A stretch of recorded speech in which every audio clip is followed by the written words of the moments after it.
Bem, chegou a hora do nosso quadro Economize.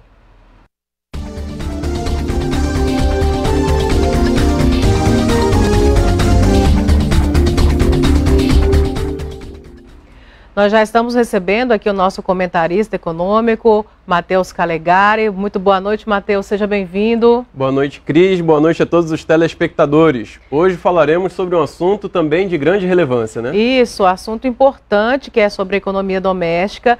Mas antes, nós recebemos uma pergunta de um telespectador sobre o assunto da semana passada, que foi sobre o imposto de renda. O nosso telespectador entrou em contato através da nossa hashtag #VocêNoGM. E você pode fazer as suas perguntas, as dúvidas sobre o assunto que nós tratamos aqui. Olha só, Matheus, recebemos essa pergunta através das nossas redes sociais, através do Facebook do Gazeta e Manchete. O Lucas Neri perguntou o seguinte: um contribuinte recebeu rendimentos tributáveis no valor de R$ 37 mil em 2020.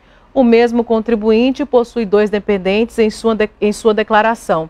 Esses dependentes receberam benefício do auxílio emergencial, também no ano de 2020. Esse contribuinte deve devolver o auxílio emergencial? Sim, Cris. Infelizmente, o governo determinou que quem recebesse valores acima de R$ 22.857 teriam que devolver para o fisco esses valores e seus dependentes também. Então não há distinção quanto ao titular e seus dependentes. Se receberam, terão que devolver caso estejam deduzindo na declaração de imposto de renda. Lucas, obrigado pela sua pergunta. E eu quero aqui reforçar para você que está acompanhando o nosso quadro Economize, se você tiver alguma dúvida sobre o assunto de hoje, que é orçamento familiar, você pode, através da hashtag #VocêNoGM, enviar a sua pergunta nas nossas redes sociais. Nós temos o Facebook do Gazeta e Manchete, mas em qualquer rede social, se você marcar a nossa hashtag #VocêNoGM, a sua pergunta vai chegar para a gente. Eu conto com a sua participação. Matheus, esse assunto de orçamento familiar é algo que é um tabu para muitas famílias, não é isso? Com certeza, é fundamental que todos os brasileiros passem a fazer a sua economia familiar, fazer seu planejamento familiar, porque o futuro, você planejando, consequentemente, seu futuro fica melhor.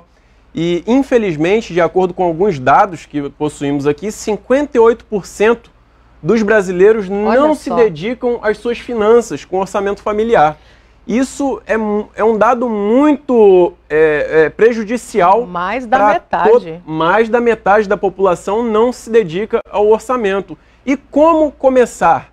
Começando organizando a casa, né? A gente começa a organizar a casa e fazendo toda essa contabilidade doméstica, você começa a organizar e fazer o quê? Anotar todos os seus gastos e todas as suas receitas. Comece colocando a casa no lugar. E a partir daí, você vai fazer uma projeção, faça a média dos seus gastos e ganhos, para que você tenha um controle sobre as suas rendas.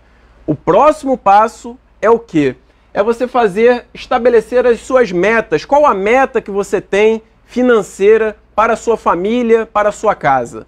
Ter essa meta é fundamental também para saber onde que você quer chegar. Será que no ano de 2022 a minha família precisa de um veículo ou não? Precisa de uma casa ou não? Será que é a hora de adquirir uma casa própria em 2023?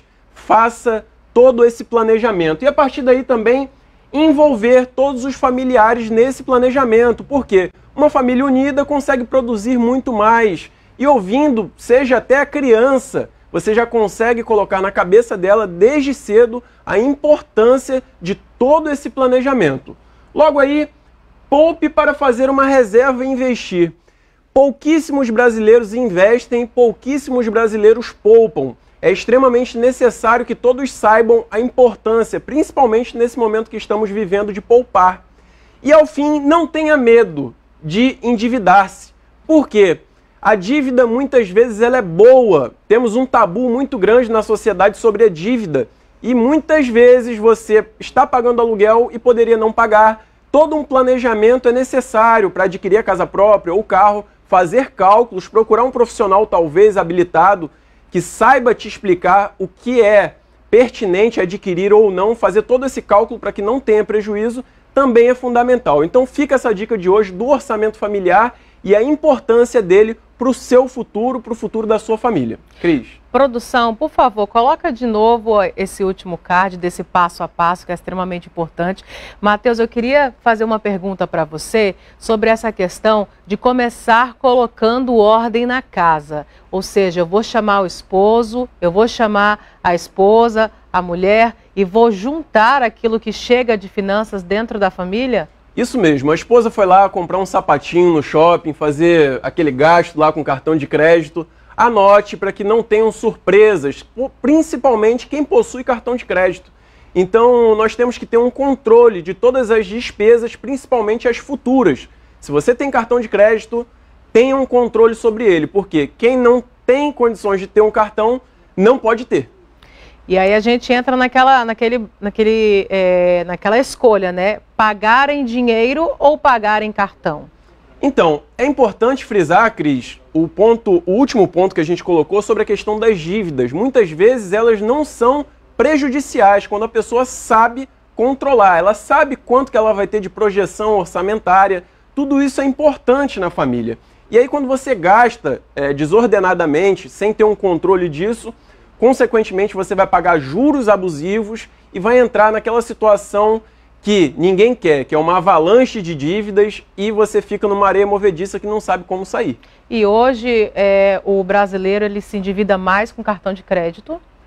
Sim, principalmente cartão de crédito e cheque especial, que a taxa de juros é absurda. Então, muitas vezes compensa você fazer um empréstimo para quitar essas dívidas do que propriamente ficar pagando. Porque muitas vezes os juros do cartão de crédito fica acima de 10% ao mês e talvez do empréstimo 1% ao mês. Então faça um balanço do que compensa ou não, quite essas dívidas e fique ao máximo tentando prorrogar isso mais para frente pagando menos, porque todo esse planejamento é fundamental para que a pessoa consiga respirar também.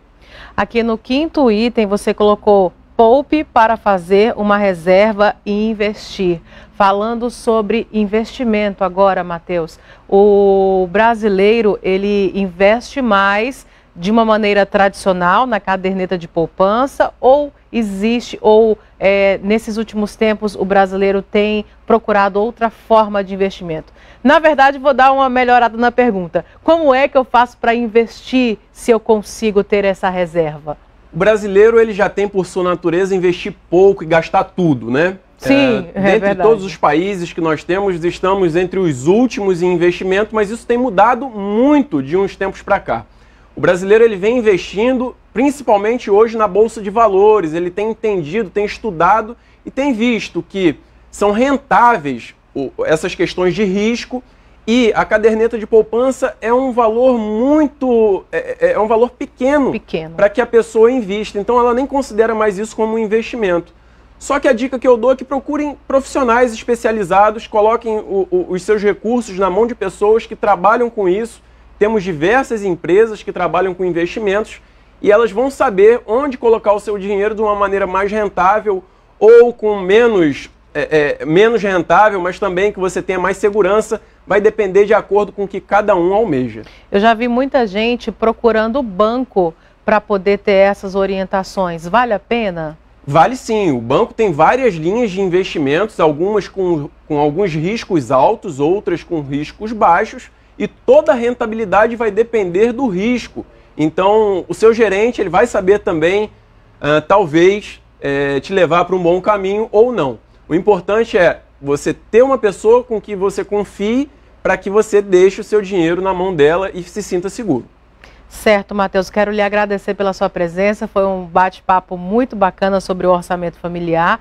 Qualquer dúvida, segue o Matheus nas redes sociais e também envia aqui para a gente, para o nosso Facebook, marcando a nossa hashtag você no GM, e aí você envia a sua pergunta sobre o orçamento doméstico. Se a pessoa tiver com problema, né, Matheus, de organizar as finanças nesse período de pandemia, só mandar a pergunta para a gente, né? Só mandar que a gente está aqui para responder e fazer o possível para que a sociedade consiga crescer e, consequentemente, o nosso estado e o nosso país, né? Exatamente. Muito obrigada, Matheus. Então nós respondemos as suas dúvidas na próxima semana, na quinta-feira que vem, no nosso quadro Economize.